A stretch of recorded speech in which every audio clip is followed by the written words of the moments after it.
I'm going to offer some more specifics rather than kind of a general thing. Although the presidency certainly operates in a much more polarized environment than it ever has, right? Maybe since the Civil War.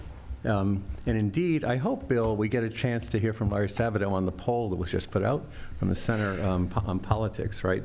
Which is an extraordinary poll, demonstrating the deepness of the depth of the polarization, but also the views that Americans have towards their fellow Americans, right, with respect to their being dangerous to the future of the country, and even contemplating the proposition that violence is appropriate in some cases in order to prevent the other side from achieving their goals. And it'd be useful, I think, to hear that. But so presidents certainly operate in a much deeper polarized environment than they have, I think, probably since the Civil War. And my personal experience goes back. I'm looking around the room. I think the only person who was with me at the time, starting with President Carter, in the 1970s, was my dear friend Elaine.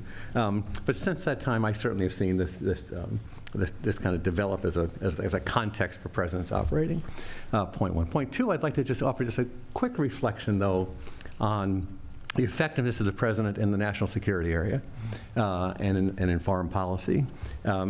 I don't really think, and again, I think it's an appropriate reflection at this point, by the way, because in fact, since 2001, right, when the United States was perhaps the most powerful nation that the world had seen in a very long time, we've now kind of gone on a journey to a point where I think that the United States faces its most difficult and fraught international environment since World War II.